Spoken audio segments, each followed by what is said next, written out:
The oat porridge was burning again. Soren stood at the stove with his back to his daughter, stirring a pot that had already gone past the point of rescue, staring at the wall the way a man stares when his body is in one place and his mind is in several others, none of them good. "You're doing the staring thing again," said Wren. Without looking up from the almanac she was reading at the kitchen table like it was a novel. She was 8 years old, sharp-eyed, and possessed the particular talent of children who notice everything their parents believe they are hiding. "Aunt Thea says you do it when you're worried. Thea talks too much. She says you have a supper arrangement tonight." The wooden spoon in Soren's hand froze midway through its arc. He turned slowly. His daughter sat at the table with her feet swinging above the floor, her dark hair in the crooked braid he'd managed that morning. Crooked because he'd been thinking about tonight instead of about braids, and an expression of serene satisfaction that told him she had been waiting for this moment all morning. "She told you that. She tells me everything." "It's just supper," Soren said carefully, setting a bowl of slightly charred porridge in front of her. "Your aunt arranged it through a matchmaker in town. It's nothing serious. Mama's been gone a long time, Papa." The words landed softer than a blow, but somehow hurt just as much. Soren crouched down to her eye level, the pot still sizzling behind him, forgotten. Wren's small hands fidgeted with the edge of the table. "I'm not saying you have to replace her," Wren said. "I just don't want you to be lonely forever, that's all." Soren pulled his daughter into a hug, resting his chin on top of her head, blinking hard against the sudden sting behind his eyes. 8 years old, and she understood him better than most adults ever had. "I'm not lonely," he lied. "I have you." "That's not the same thing, and you know it." He laughed despite himself, pulling back to look at her. "When did you get so wise?" "I've always been wise. You're just slow." She grinned, returned to her almanac, and left Soren standing in the middle of the kitchen, with a full heart and a smoking pot behind him. By the time he reached the Irondale trading house that morning, Thea's latest message had already arrived via the baker's boy who ran errands between their houses. "Don't you dare cancel tonight. I already told the matchmaker you're coming. T." Soren folded the note and slipped it into his apron as he badged through the service entrance of the largest commercial operation in Ashwick. The trading house was a sprawling stone and timber compound that occupied an entire city block: warehouses, counting rooms, workshops, offices, and the grand hall where the guild conducted its business. It hummed with the particular energy of a place that never truly slept, generating more revenue before mid-morning than Soren earned in half a year. He kept his head down and made his way to the lower workshops. That was his world: basement level, forge maintenance, tool repair, inventory ledgers, broken hinges, jammed locks. Nobody in the upper offices on the guild's 4th floor knew his name, and that suited him fine. His workmate Paul was already waiting by the bench when Soren clocked in, a grin plastered across his face. "So, big supper tonight. How does everyone already know about this? Your sister told the baker told his wife told half the market square." Paul spun on his stool. "Come on, man. It's been what? 7 years. You deserve a night out." "It's one supper. Some woman from a matchmaker. I don't even know her name. Mystery woman. I respect it." Paul leaned over the workbench. "You nervous?" "Terrified," Soren admitted. "I haven't done this in longer than I can remember. What if I say something stupid? What if she asks about work and I bore her to death talking about broken hinges?" "Just be yourself," Paul said. "Worked on your wife, didn't it?" Soren's chest tightened at the mention of her, the way it always did. Not sharp anymore, not like it used to be, but a dull ache that never fully disappeared. "Yeah," he said quietly. "It did." Paul softened, clearly realizing he'd stepped somewhere delicate. "Sorry, man. I just mean, you're a good man, Soren. Any woman would be lucky." Soren offered a tight smile and turned to the morning's repair orders, grateful when a jammed warehouse lock gave him something else to focus on. He grabbed his tools and headed for the lower corridor. The warehouse was cold and dim, the low hum of a storage system that ran day and night. Soren crouched beside the jammed mechanism, running diagnostics with his fingers, letting the familiar rhythm of the work settle his nerves. This was easier than people. Mechanisms made sense. You found the problem, you fixed it, and it stayed fixed. He didn't know, kneeling there in the cold hum of the warehouse, that this exact repair would matter more than he could ever imagine months from now. By late afternoon, Soren was standing in his small bedroom, staring at himself in the tin mirror, tugging uncomfortably at the collar of a shirt he hadn't worn since his wife's memorial service.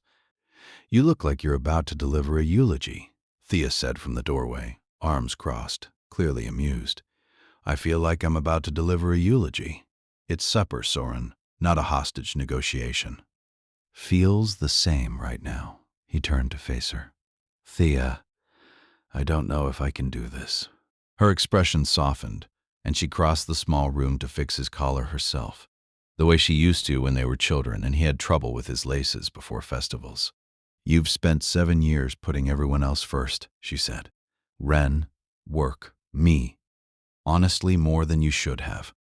You're allowed one night to just be a person again. What if it doesn't feel right? What if all I can think about is her?" Thea's hands stilled on his collar. She knew exactly who he meant. "Then you'll know," she said gently. "And that's all right too, but you won't know anything if you don't go." He drove Ren to Thea's house before sunset, the two of them sitting in comfortable silence in the cart, Ren's small hand occasionally reaching over to adjust the reins. "You'll send word if it's bad, right?" she asked, as he pulled into Thea's lane. "Like a code word or something?" Soren laughed, the first genuine laugh he'd managed all day. "A code word? Yeah, like send a message that says turnip, and I'll have Aunt Thea send someone to say there's an emergency so you can leave." "Where did you even learn that?" "The children at the market square." "So, deal." "Deal," Soren said, ruffling her hair before she scrambled out of the cart and up the path toward Thea, who was waiting on the porch with a bowl of roasted nuts already in hand. He sat in the lane a moment longer, hands on the reins, staring straight ahead at nothing. One supper, he told himself. You can survive one supper. He had no idea how wrong and how right that thought would turn out to be. The inn Thea had booked was the kind of place Soren had walked past 100 times, but never once considered stepping into. The Gilded Hart. Polished stone floors, low golden lamplight, linen tablecloths, a host who looked like she could smell his discount soap from across the room. He almost turned around right there in the entryway. "This isn't your world," a voice in his head whispered. "Look at this place. You don't belong here." But he thought of Ren's face, hopeful and encouraging at the cart. He thought of Thea's insistence that he deserved this. He straightened his shoulders, gave the host the reservation name, and followed her through the dining room toward a corner table. His eyes found the woman seated there before his brain had time to process who she was. She sat with an effortless composure that belonged in this room the way candlelight belonged in crystal. Naturally, completely. Her clothing was fine but understated, dark fabric that caught the lamplight along its edges. Her hands rested on the white tablecloth, with the particular stillness of someone accustomed to being watched and having long ago stopped caring about the watchers. Then the details arrived. The skin was green, a deep, rich green, the color of old forest shade, darker at the knuckles and the ridge of the brow. The jaw was wider than a human woman's, angular, built from heavier bone. 2 modest tusks curved upward from the lower lip. The eyes, when they caught the candlelight, were amber, pale, luminous, sharp. Soren stopped walking, just stopped dead in the middle of the inn like his legs had forgotten how to function. He knew that face. Not personally, not the way you know someone you've spoken to or shaken hands with. He knew it the way every person who worked at the Iron Veil Trading House knew it. From the portrait that hung in the grand hall, from the seal stamped on every contract, from the name spoken in corridors with a mixture of respect and wariness that bordered on fear. Maevra, the Orc Widow, sole proprietor of the Iron Veil Trading House, the woman who had inherited a failing operation from her dead husband, rebuilt it into the most powerful commercial guild in the northern provinces. Through a decade of 18-hour days and the kind of ruthless competence that made grown men step aside when she walked through a room, the woman who, in every meaningful sense, owned Soren's livelihood. This is a mistake. This has to be a mistake. His mind raced through panic calculations. His job, his wages, Ren's school fees, the roof over their heads, the food on their table, all of it tied, one way or another, to the Iron Veil Trading House. And he was about to sit down to supper with the woman who sat at the very top of that entire structure. He turned to leave. That was the only thought his brain could produce. Turn around, walk out, pretend this never happened. He got 3 steps toward the door. Soren, wait. He froze. Her voice was lower than a human woman's, textured, resonant, shaped by a throat built for different sounds. But it was not the voice he'd heard from a distance, at guild addresses, formal and cutting. This voice was quiet, almost uncertain. "I'm your blind date," she said softer now, almost like a confession. "Please don't run, just give me 2 minutes." And that was how Soren, single father, workshop repairman, a man who had spent 7 years building a wall so high nobody could get close enough to hurt him again, found himself turning back around and walking toward the one table in the entire city he had absolutely no business sitting at. The first few minutes were the most uncomfortable of Soren's life. Neither of them spoke. Maevra kept her hands folded on the tablecloth, and Soren kept his eyes fixed somewhere over her left shoulder, unable to bring himself to look directly at her. A serving girl approached to take drink orders, and immediately sensed the tension, retreating faster than she'd arrived. Finally, Maevra broke the silence. "You work in the lower workshops." It wasn't a question. Soren's head snapped toward her, startled. "How do you know that?" "I don't, actually. Not for certain." A faint, almost embarrassed shift crossed her face. The orc equivalent of a blush, a slight darkening of the green along her cheekbones. "But I recognized your name the second the host said it. Soren, you're the one who found the stress fracture in the warehouse storage frame last spring. The report went all the way up to my desk because it prevented what could have been a catastrophic collapse." Soren blinked, stunned. "You read that report?" "I read every incident report that crosses my desk. Most guild leaders don't." "I do," she shrugged, a movement that looked strange on shoulders that wide, that powerful, and yet somehow conveyed the same casual deflection it would on anyone. It was thorough, detailed. You didn't just fix the problem. You explained exactly why it happened and how to prevent it from happening again. "I just didn't want anyone to get hurt," Soren said, still trying to wrap his mind around the fact that the owner of a 400-person trading house remembered his name from a maintenance report filed over a year ago. "That's exactly my point," Maevra said, leaning forward slightly. The candlelight caught the amber of her eyes and made them glow. "You cared about people you'll probably never meet, doing a job most people don't even think about until it breaks. That kind of integrity is rare, Soren. Rarer than you'd think, especially at the level I operate at." Soren didn't know what to say to that. Nobody talked to him like this. Like his work, his quiet, unglamorous, thankless work, actually mattered to someone beyond a wage slip. "I still don't understand why you're here," he said finally. "You could have anyone. Merchants, lords, people from your world. Why a blind arrangement through some anonymous matchmaker?" Maevra's expression flickered, and for just a moment the composed guild leader mask cracked enough for Soren to see something underneath. Exhaustion. And something that looked a lot like loneliness. "Because everyone in my world already knows exactly who I am before they say a single word to me," she said quietly. "They know my holdings. They know my guild's quarterly ledgers. They've already decided what they want from me before we've even exchanged greetings." She traced the rim of her water glass absently. "I wanted one night where somebody looked at me and saw a person instead of a balance sheet." Something shifted in Soren's chest. A wall he'd built brick by brick over 7 years, cracking just slightly at the foundation. "I should probably still leave," he said, though the certainty in his voice had softened. "Of course," Maevra said quietly. "I understand. I'm sorry for putting you in this position." She reached for her cloak, the picture of composure snapping back into place like armor. "For what it's worth, Soren, I didn't come here tonight looking for anything complicated. I just wanted one supper where someone talked to me like a person instead of a title." Something about the way she said it, flat, resigned, like she'd already accepted disappointment as the default outcome of her entire life, made Soren pause with his hand on the back of the chair. He thought about all the mornings he woke before dawn to make Ren's lunch before his shift. He thought about how the last time anyone had looked at him and seen Soren instead of the widower or the repairman was longer ago than he wanted to admit. He sat back down. Maevra's amber eyes widened, clearly not expecting it. "You don't have to. One supper," Soren said, cutting her off before he could talk himself out of it. "That's it. We eat, we talk like normal people, and tomorrow, this never happened." For the first time since he'd walked in, Maevra smiled. Not the measured, diplomatic expression she wore in guild addresses. A real one. Small, surprised, a little relieved. The tusks made it look different from a human smile. Wider, less symmetrical.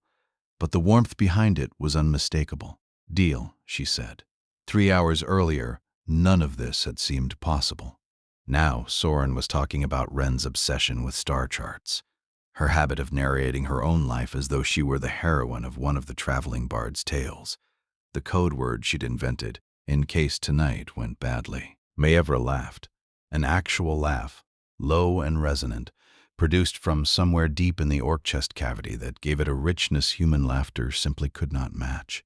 And for a moment, Soren forgot entirely that the woman across from him controlled his wages, his workshop, his entire professional future. She was just Maevra, telling him about growing up in a 2-room stone house at the edge of orc territory with her mother and 3 siblings, about the winter they couldn't afford firewood, and she did her letters wrapped in every fur in the house, about the marriage to a human trader twice her age, that her family arranged when she was barely old enough to understand what marriage meant. He was not cruel, she said, swirling the wine in her cup. He was simply absent. He ran the trading house. I ran the household. When he died, the guild council expected me to sell and disappear. Instead, I walked into the counting room, sat in his chair, and told them I wasn't leaving. What did they do? They laughed for about a week. Then they stopped laughing, because I had already restructured the supply routes and doubled the margin on 3 contracts they'd been losing money on for years.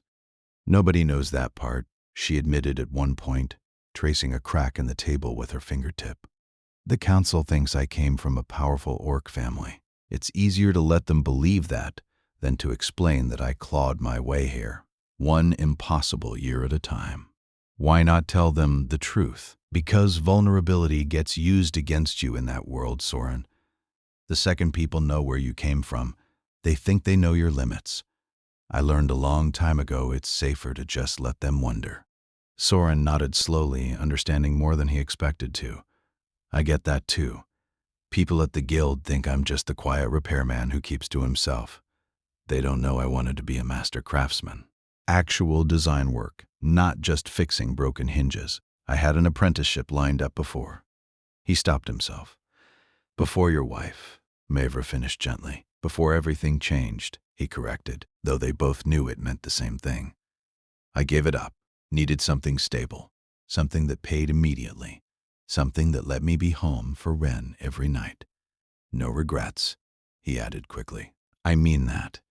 But sometimes I wonder." "You don't have to justify that to me," Maevra said. "Choosing your daughter over a career path isn't a compromise, Soren. It's the kind of decision most people in my world wouldn't even understand, let alone respect." They sat in a comfortable silence for a moment, the kind that surprised Soren with how little it scared him. He'd expected this supper to feel like an interrogation, a minefield of wrong words and worse consequences. Instead, it felt like the first real conversation he'd had in years. "Can I ask you something?" he said finally. "Of course. Doesn't this scare you? Sitting here with a worker from your own guild, if anyone found out..." "It terrifies me," Maevra admitted without hesitation. "The council would have a field day. The merchants would spin it into something ugly. I know exactly what I'm risking by being here." She met his eyes steadily. "But I'm tired of making every decision in my life based on what's safest for my reputation instead of what actually makes me feel alive. Just once, I wanted to choose the second thing." Soren felt something shift in his chest. He'd spent so long protecting himself and Ren from every possible risk that he'd forgotten what it felt like to want something purely because it made him feel alive. Consequences be damned. As the night wound down and Maevra insisted on paying, quietly, firmly, in the way of someone for whom the gesture was about courtesy rather than display, the reality of the situation settled back over both of them like a cold front rolling in. Maevra paused outside the inn, searching for the right word as the evening air cooled around them. I don't actually know what to call this. Unexpected doesn't feel like enough. I believe you can get to the door of the grocer, and I am the next man to carry out. I observe the Filipinist and every single scenery. I believe that the light has been made and the rhythm stakes universally in the world. Unexpected is an understatement. For what it's worth, she said, turning to face him fully, the lamplight from the inn catching the angles of her face, the heavy jaw, the modest tusks, the amber eyes that held something raw and unguarded for the first time all evening. I meant everything I said tonight about wanting to just be seen as a person. You gave me that, even for a few hours. I haven't felt that in a long time. Soren's chest tightened at the sincerity in her voice. You gave me the same thing, he admitted. I haven't talked about my wife, about any of it, this openly with anyone outside my sister in years.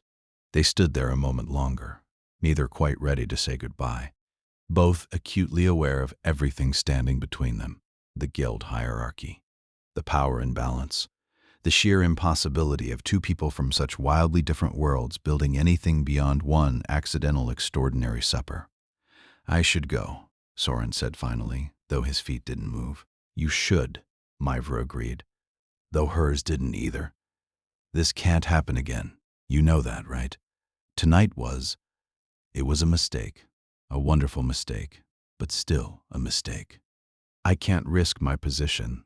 I can't risk anything that would affect Ren. I know, Maevra said quietly. I understand completely.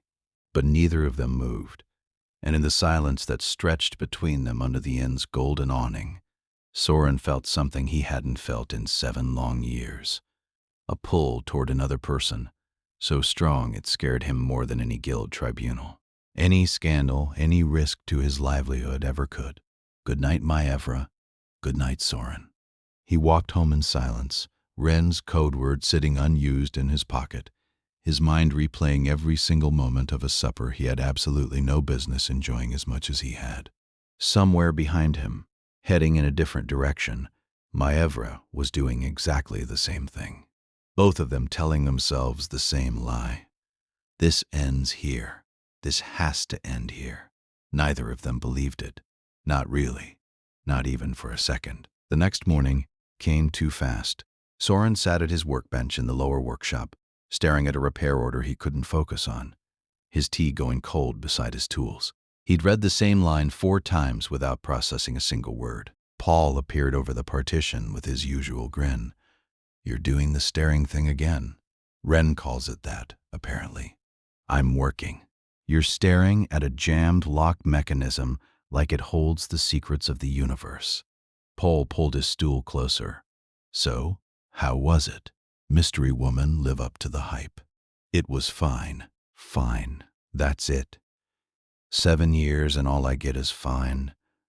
Paul, I'm just saying, a man doesn't stare into space for an hour over fine. Soren exhaled slowly, weighing exactly how much of the truth he could afford to give away.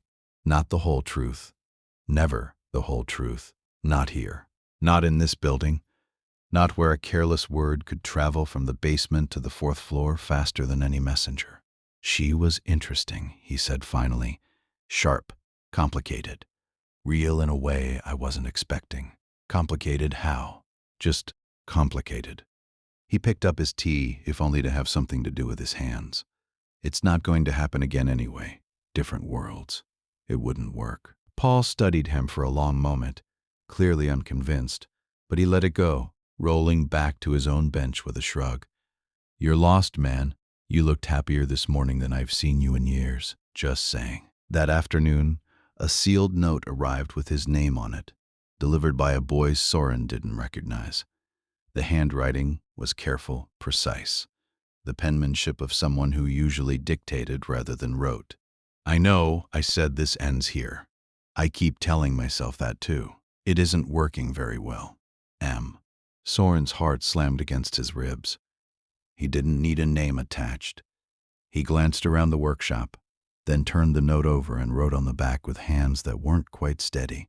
How did you get my workshop address? The reply came within the hour, delivered by the same boy. Your sister's matchmaker listing included a contact for correspondence. I may have asked a favor. M. That's either very resourceful or very concerning. Both, probably. I run a trading house, resourceful as the occupation. Soren found himself smiling at the note despite every warning bell going off in the back of his mind. He wrote back before he could stop himself. This is a bad idea. I know, we agreed. One supper, nothing more. I know that too. I'm not asking for more, I just wanted to say thank you for the other night. I haven't stopped thinking about it, and I needed you to know that even if nothing else happens. Soren stared at her words for a long time, his thumb rubbing the edge of the paper. Every rational part of his brain was screaming at him to end this now, to write back something firm and final. He thought of Ren. He thought of his job, his wages, the rent payment due at month's end. He thought of the way Maevra had looked at him across that table, like he was the most interesting person she'd ever met, instead of just the quiet man who fixed the hinges. I haven't stopped thinking about it either. That's the problem. The reply took longer this time. What if it doesn't have to be a problem? What if we just talked sometimes? Nothing more than that. No expectations. Soren closed his eyes. He knew exactly how this story went. It's just talking. It's nothing serious. It won't go anywhere. Right up until it went somewhere, neither person had the courage to stop. But he wrote back anyway. Just talking, all right. He didn't know it yet, but that single word, all right, was the first domino in a chain neither of them would be able to stop once it started falling. They kept meeting. Quietly, carefully, always in places neither of them frequented. A small inn, 2 villages over, a bench by the river outside town, a market stall that served terrible cider but had booths tucked far enough in the back that they could talk without being overheard. Each time, Soren learned something new about the woman behind the guild title. He learned that Maevra hated traveling by carriage but did it anyway because the trade routes demanded it. He learned that she'd taught herself to play the lap harp using a borrowed instrument and overheard lessons through a tavern wall because she'd never been able to afford a teacher. He learned that underneath the confidence, underneath the boardroom armor, there was a woman who still sometimes doubted whether she deserved any of what she'd built. Everyone thinks I got here because I'm ruthless, she told him one evening, sitting on a riverbank with her boots off and her feet in the grass, more relaxed than he'd ever seen her. The truth is, I got here because I was terrified of ever going back to where I started. Every decision I've made has been driven by fear, not confidence. I just got very good at hiding it. That's not so different from me, Soren said. I gave up a master craftsman apprenticeship to take a steady job because I was terrified of not being able to provide for Ren. Everyone at the guild thinks I'm just quiet, content with fixing locks for the rest of my life. Truth is, I settled. I was too scared not to. Do you regret it? Soren considered the question seriously. No, not really. Ren's worth every sacrifice I ever made. But sometimes I wonder what it would have felt like to want something just for myself again. It's been a long time since I let myself do that. Maevra turned to look at him fully, something soft and searching in her expression. Is that what this is? She asked. Something you want for yourself? Soren's breath caught. He reached over and gently took her hand, lacing his fingers through hers for the first time. Her hand was larger than his, the fingers thicker, the skin cooler and smoother than human skin. The contact traveled up his arm like a current. Yeah, he said quietly, I think it might be. Maevra's amber eyes glistened in the fading evening light, and for a long moment neither of them said anything at all. They just sat there, hands intertwined, a human craftsman and an orc widow, Two people from impossibly different worlds who had somehow found something real in the space between them. Meanwhile, Ren had begun noticing the change in her father. The way children always notice things, adults believe they're hiding. "You're humming again," she announced. One evening, watching him from the kitchen table while he made supper, an easy smile on his face he wasn't even aware of wearing. "You haven't hummed since before Mama died. Aunt Thea told me you used to hum all the time when she was alive." "Am I?" Ren studied him with the same sharp gaze she'd inherited from her mother. "Is it the mystery lady? The one from your work arrangements?" Soren froze at the stove. "Is she nice?" "Nice?" asked Greta Felt, in Growth of Chaos. "As Bizarra found it, the joint water in Dauphin's can was fated with Greta Felt. The joint record spread out from the gate wave. The gate wave, Fred the post. Is it? It's distracted. The gate wave. Discover. Ready to find. Is it? The stove." He sat down across from his daughter, weighing carefully how much truth an 8-year-old deserved. "She's very kind," he said finally. "But it's still new, sweetheart. And it's a little complicated. I don't want to make any promises to you until I know it's something real. Is she going to make you sad again, like some of the women from Aunt Thea's matchmaker did?" The question landed harder than Soren expected. He reached across the table and took his daughter's small hand. "I hope not, but I promise you this. If it ever starts hurting either of us, I will end it. You come first. You've always come first. That's never going to change." Ren considered this with the gravity of someone twice her age, then nodded. "All right, but I want to meet her eventually, when it's not complicated anymore." Soren smiled, blinking hard. "Eventually, I promise." He had no idea, sitting there at his kitchen table with his daughter's small hand in his, how soon eventually was about to arrive, or how much would go wrong before it did. The first crack in their careful secrecy came 3 weeks later at the Guild's annual trade showcase, an event Soren had no reason to attend, and every reason to avoid, except that his supervisor had specifically assigned him to handle the equipment setup for the upper floor presentations, a task he couldn't refuse without raising questions. He spent the morning hauling display frames and adjusting lamp positions in the grand hall on the 4th floor, a part of the building he'd set foot in maybe twice in 3 years. Every guild member from every department was scattered throughout the space, mingling before the main presentations began. And Soren kept his head down, focused entirely on his work, praying he could finish and disappear before anyone noticed anything unusual.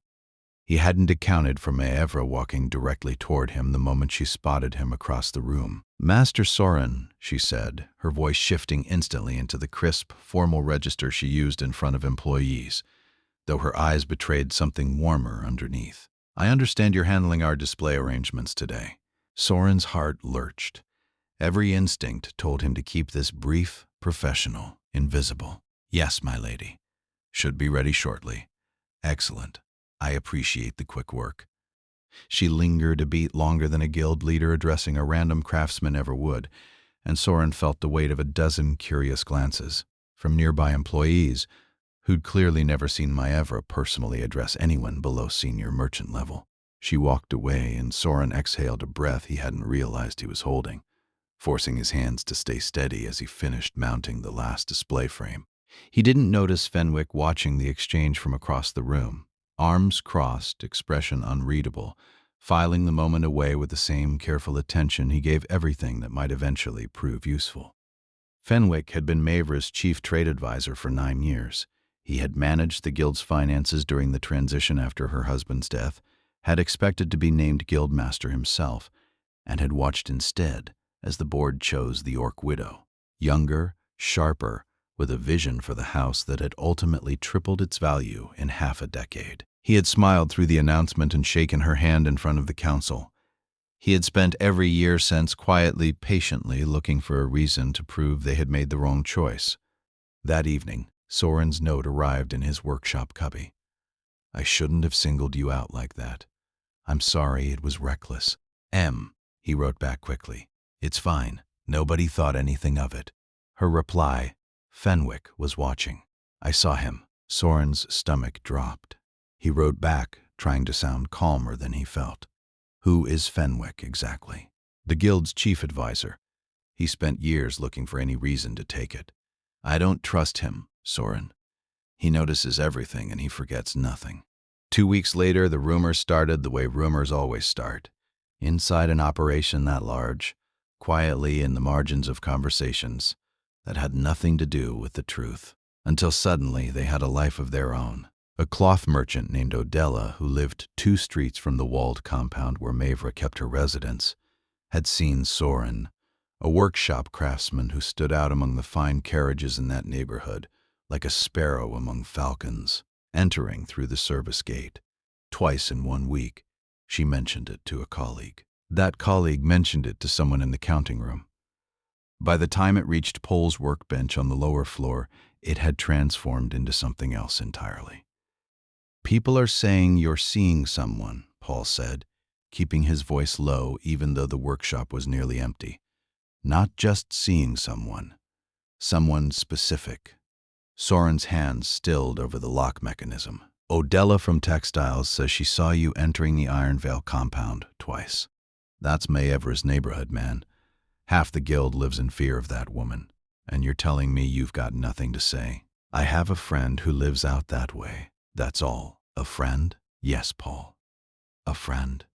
Paul studied him for a long moment, and Soren could see the wheels turning, could see him almost putting the pieces together, and then mercifully deciding not to. All right, Paul said, holding up his hands. None of my business. Just be careful, man. People talk, especially about her. That night, Soren sent a message the moment Ren was asleep. Someone from the counting room saw me at your compound twice. It's already reached my workshop. The reply came fast. How bad is it? Paul asked me directly. I lied. I don't know how long that will hold. Fenwick was watching at the showcase. Now this. Soren, if he puts these together, he won't come after me first. He'll come after you. It's easier to destroy someone with less to lose. Soren closed his eyes. Ren's sleeping form just down the hallway. The weight of everything he stood to lose pressing down on his chest. Maybe we should stop before it gets worse. The reply took longer than usual. If that's what you need, I'll respect it completely. No consequences at work, I promise. But I need you to know, these past weeks have been the first time in years I've felt like myself instead of a title. I don't want to lose that. I don't want to lose you. But your safety and Ren's matters more to me than anything I want. Soren stared at the words by candlelight, fear pulling one way, something stronger pulling the other. I don't want to stop either. We'll be smarter, no more risks. He set the note down and stared at the ceiling. He didn't know yet just how right Maevra had been about Fenwick. The accusation landed on a Wednesday morning, delivered with clinical detachment. Soren was at his bench halfway through his morning tea when his supervisor appeared with an expression he'd never seen on the man's face before, somewhere between apologetic and afraid. Soren, the guild steward needs to see you now. What's this about? I don't know the details. They said it was urgent. His supervisor's eyes darted around the workshop. You should bring your workshop seal and your keys. Something cold settled into Soren's stomach as he walked to the steward's office. The entire floor seemed to watch from the corners of their eyes. The steward's office was smaller than he expected. A long table, 3 people already seated. The head steward, a guild solicitor, and Fenwick himself sitting at the end of the table with an expression of carefully manufactured concern. Master Soren, the steward began, we have serious concerns. Our audit team has flagged a series of suspicious transactions.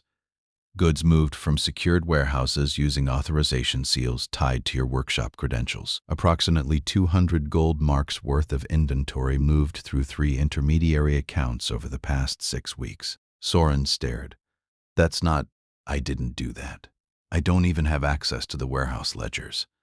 I'm a repairman, I fix locks and hinges. Your workshop seal was used to bypass a security protocol that granted temporary access to the inventory system. The solicitor interjected, his voice flat. The access logs show your seal impression at unauthorized hours on 3 separate occasions. I wasn't even awake at those hours. I have a daughter. I'm asleep by the 9th bell most nights. You can check. Ask my sister. Ask anyone. We understand this is distressing, the steward said, maddeningly neutral. But given the severity, we have no choice but to place you on suspension, effective immediately, pending investigation. Fenwick spoke for the first time, his voice smooth and unhurried. Master Soren, I understand this must feel overwhelming. But I have to ask, is there any reason someone might have wanted to frame you? Any personal relationships, perhaps, that might have made you a convenient target? The question landed like a blade, precise, deliberate, and Soren felt the blood drain from his face as he understood exactly what was happening. This wasn't about warehouse theft. This was about Maevra. This was about digging a hole deep enough to bury both of them, and Fenwick had just handed him a shovel disguised as a question. I have nothing to say to that, Soren managed. Very well. The steward closed the folder. Your seal and keys, please. Soren walked out in a daze. Seal confiscated. Keys surrendered. His entire professional identity stripped away in 20 minutes. He sat in his empty kitchen for a long time before he could bring himself to move, his hands gripping the table edge, his mind racing through every possible way this could destroy what he'd built for Wren. He told her that evening, carefully choosing every word. Some people at work think I did something I didn't do. It's frightening, but I'm going to fix it. Wren set down her spoon. Are you going to lose your job? I hope not. If you do, are we going to be all right? The question hit harder than anything Fenwick had said that morning, because here, finally, was the exact fear Soren had spent 7 years trying to protect his daughter from ever having to feel. He took her small hand in both of his. We are always going to be all right, he said, forcing every ounce of certainty he could muster into his voice. No matter what happens, I promise you that. Wren studied him with devastating trust, then nodded. I believe you. Soren excused himself to the washroom, closed the door, and sat on the edge of the basin, pressing the heels of his hands against his eyes until the sting behind them subsided. Maevra spent that night in her office surrounded by solicitors combing through guild records with a private investigator she'd hired. Ild, a sharp-eyed woman who came recommended by Maevra's personal counsel, and whose discretion was worth more than her considerable fee. The seal impressions don't match any physical seal registered to Master Soren, Ild said, spreading documents across the table. Someone forged a copy of his workshop seal and used it to create the authorization records. It's skilled work, but forgeries eventually leave traces if you know where to look. How much time do you need? Days.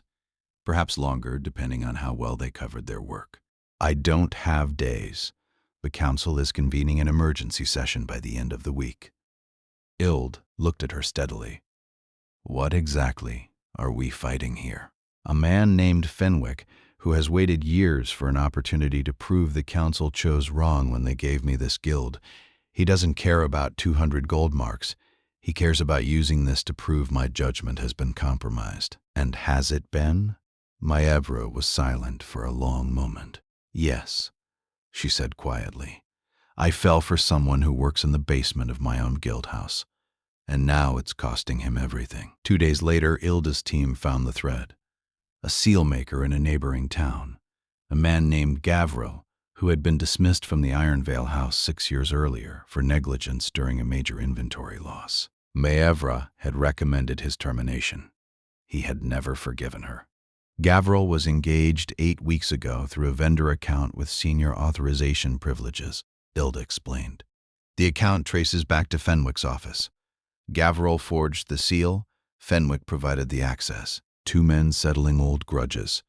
One against you, one against the guild, using Master Soren as the instrument.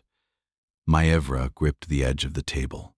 Get me proof the council can't ignore before Friday. The council session convened in the same hall where Maevra had been named guildmaster.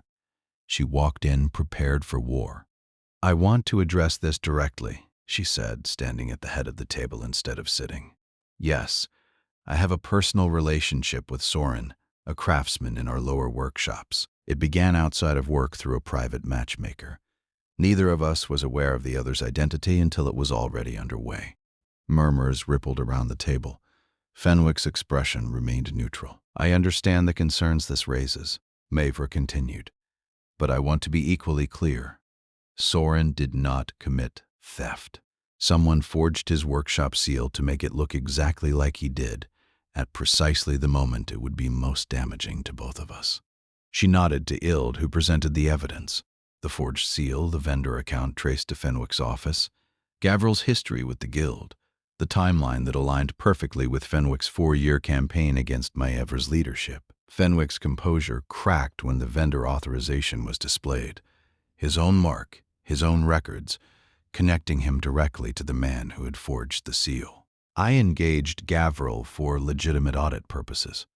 Fenwick said tightly, whatever he did beyond that scope was his own decision. A convenient distinction, said the council elder, a woman named Doroth, her expression cooling considerably. One that's difficult to verify, and even more difficult to believe, given that the target of this audit happened to align precisely with your personal grievances against our guildmaster. The council voted to suspend Fenwick. The investigation would continue, and Soren's name was cleared, his seal returned, his keys restored, his back wages paid. Maevra called him the moment she was alone. I bought us time, she said. An independent investigation. I think we can prove this fully, Soren. What if we can't? His voice was quiet, carrying the weight of a man who had spent weeks wondering how he was going to explain to his daughter that everything he'd promised might not be true. Then I'll find another way, Maevra said fiercely. I am not letting you take the fall for something you didn't do. A long pause. When Soren finally spoke, his voice cracked with an emotion he'd been holding back for weeks. I believe you, he said quietly. I don't know why, given everything that's happened, but I still believe you. 3 days after the council session, once the initial chaos had settled into something more manageable, Maevra called a smaller meeting, specifically to present the document she'd been drafting since the very first night this mess began. She stood at the head of the same table, though this time the tension felt different. Less like a trial, more like the beginning of something. I want to propose a formal tradition, she said, governing relationships between guild members of different standing. Not a prohibition. I don't believe prohibitions work. And pretending that people won't occasionally develop feelings across a hierarchy is naive at best. Instead, I'm proposing a framework. Formal disclosure to the guild steward, automatic removal from any decisions that could create a conflict of interest, independent oversight for any matters involving either party, and, critically, protection for the person in the less powerful position, ensuring they can never be professionally punished regardless of how the relationship evolves. The elder Doroth studied the document. You're proposing to formalize protections for a situation you found yourself in personally. I am, Maevra said without hesitation, because I learned exactly how vulnerable that position can be. Soren nearly lost his entire livelihood, his reputation, and his ability to provide for his daughter, not because of anything he did, but because he was the person with less power in a dynamic that made him an easy target. I don't ever want another member of this guild to face what he faced. The council approved the tradition unanimously. As Maevra gathered her documents afterward, Hezra, her assistant of 9 years, caught her in the corridor. You did well, Hezra said simply. I almost lost him, Hezra. Almost lost everything because I wanted one selfish night to feel like a person instead of a title. Maevra's voice cracked slightly. I don't know how to forgive myself for how close it came to destroying him. You didn't destroy him, Hezra said gently. You fought for him.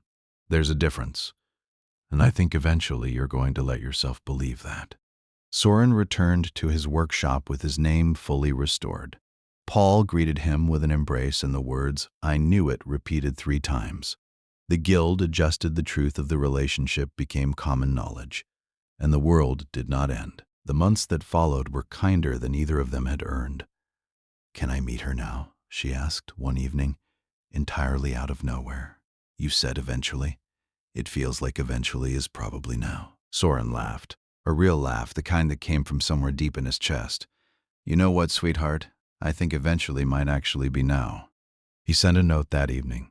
"Ren wants to meet you," she says. "Eventually is now." The reply came almost instantly, and Soren could practically hear the disbelief and hope tangled together in Maevra's voice. Even through ink. "Is she sure? I don't want to rush anything, especially not for her." "She's sure, and honestly, so am I. We're done hiding, remember? Then I would love nothing more." They met on a clear morning at the small meadow near Soren's house, chosen specifically because Ren had picked it herself. Neutral ground, she'd insisted, like something from one of the traveling bard's tales about treaty negotiations, though Soren suspected it was really just her favorite place to watch the rabbits. Soren stood by the old fence, hands deep in his jacket pockets, watching Ren chase dandelion seeds across the grass, while he waited for a woman worth more money than he could comprehend to walk into his daughter's small, carefully protected world for the first time. "You're doing the staring thing again," Ren called out, not even looking up from where she was crouched by the stream. "Am I?" "Yup, nervous staring. I can tell the difference now." She straightened, brushing grass off her knees, and squinted toward the path. "Is that her?" Soren followed his daughter's gaze and felt his chest tighten, not with fear this time, but with something closer to wonder. Maevra was walking toward them across the meadow. She wore simple clothing, dark wool, no jewelry, her hair loose around her shoulders.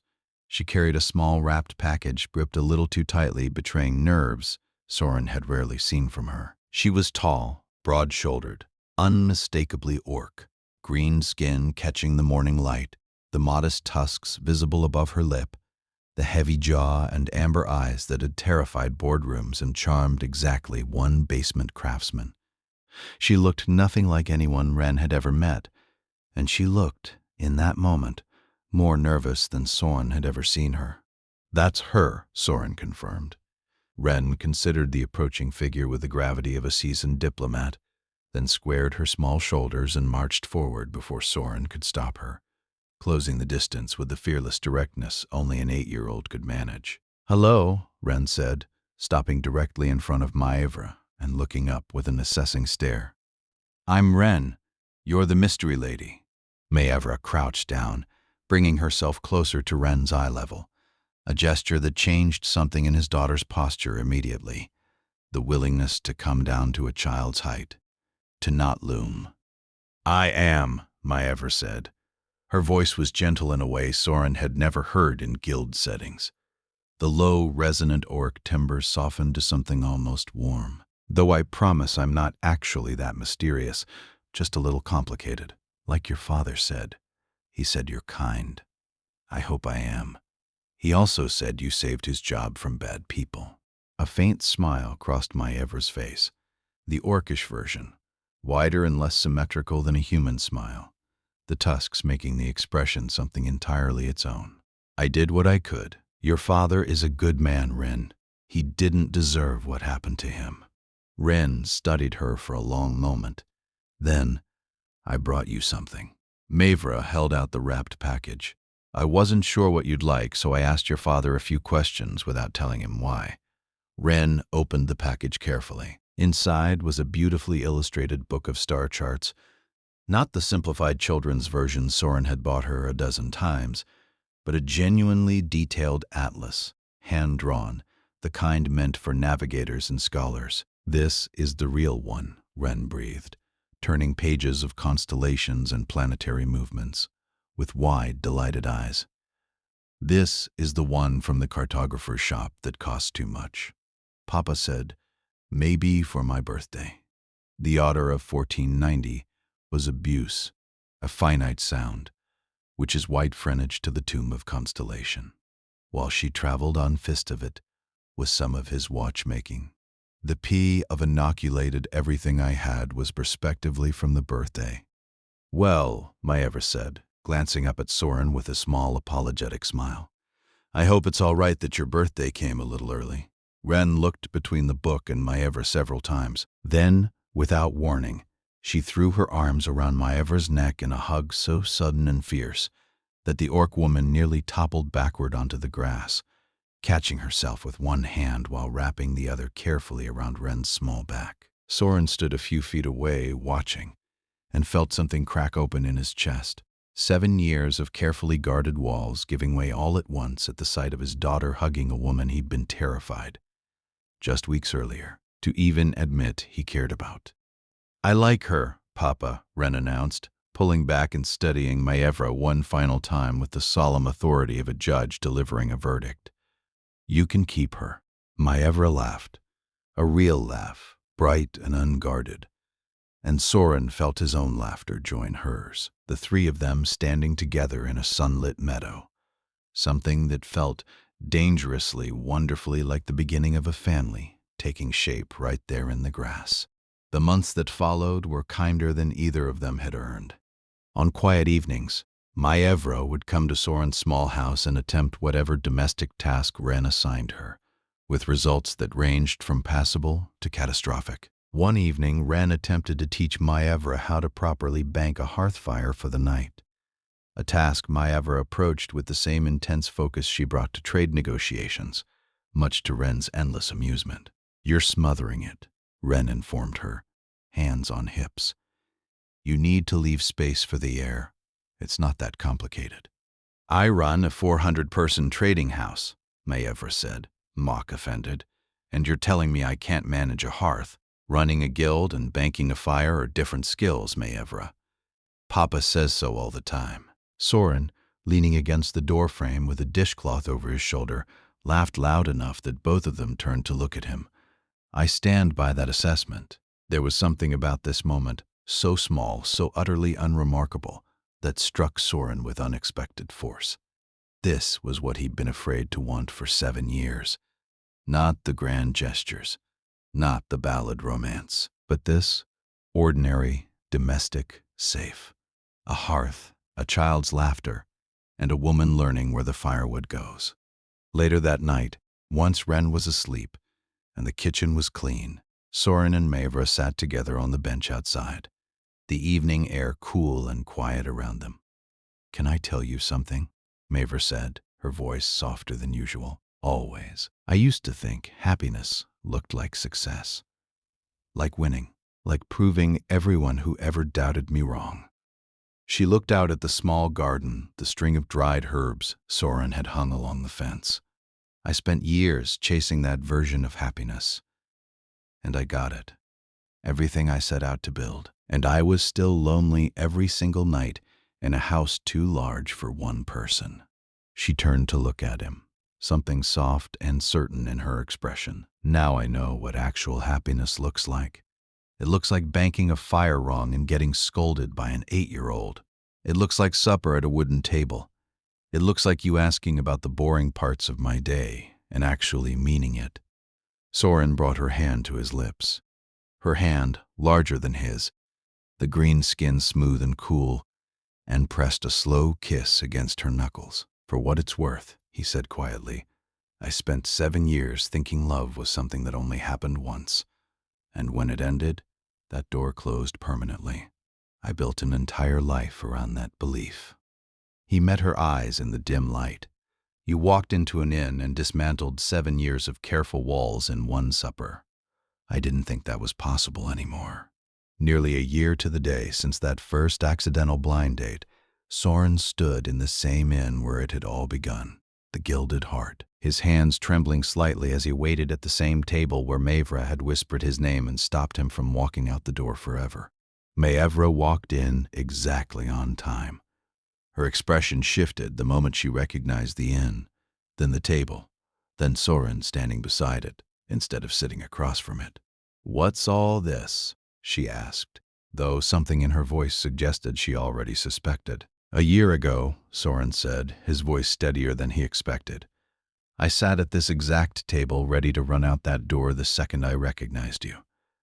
I thought two people from completely different worlds had no business trying to build anything together." He reached into his jacket pocket and pulled out a small carved box. "I was wrong about all of it." He knelt, right there, in the middle of the inn, ignoring the small cluster of nearby diners who'd already begun to notice. "Maevra, You walked into my life through the most impossible, terrifying, wonderful mistake either of us ever made. You fought for me when I had nothing left to fight with. You loved my daughter like she was already yours before either of us knew if this would even work." His voice cracked, not from weakness, but from the particular strain of a man saying something true for the first time. "I don't have a fraction of your holdings, your title, your world, but I have everything else. All of it. Completely. For the rest of my life. If you'll have me." "Yes," Maevra said before he'd even finished, laughing and crying at the same time, though the orc version of tears was different, the amber eyes glistening, the jaw tightening, the tusks pressing into her lower lip. She pulled him up from his knee into an embrace that lifted him off the ground entirely. Orc strength, orc feeling. Nothing held back. Yes, 1,000 times. They married in the autumn, in the small garden behind Soren's house, rather than any of the grand halls Maevra's world would have expected. Ren served as flower girl, taking her role with the same fierce seriousness she brought to everything, scattering petals down the makeshift aisle with the concentration of a girl determined to do the job perfectly.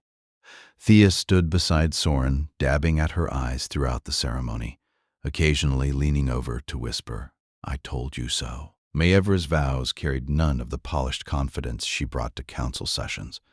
Her voice shook, genuinely beautifully, unguarded. "I spent my entire adult life believing that power and love couldn't coexist," she said, holding both of Soren's hands in hers, her green hands wrapped around his, the contrast of skin that had become not strange, but simply theirs. "You taught me that was never true. You taught me that the version of myself who banks the fire wrong and gets scolded by an 8-year-old is just as real as the version who runs a trading house, maybe more so." Soren's vows were simpler, quieter, though no less certain. "I spent 7 years convinced I'd used up my one chance at love," he said. "You proved me wrong the moment you whispered my name in an inn I nearly ran out of. I promised to never run again." On quiet evenings, long after the chaos of that first terrifying month had faded, Soren would sometimes catch Maevra watching him across the kitchen, amber eyes catching the hearthlight, the heavy jaws softened by firelight into something that still, after everything, took his breath away. "What?" he'd ask every time, though he already knew. "Nothing," she'd say, smiling, the orcish smile that was wider and different and entirely hers.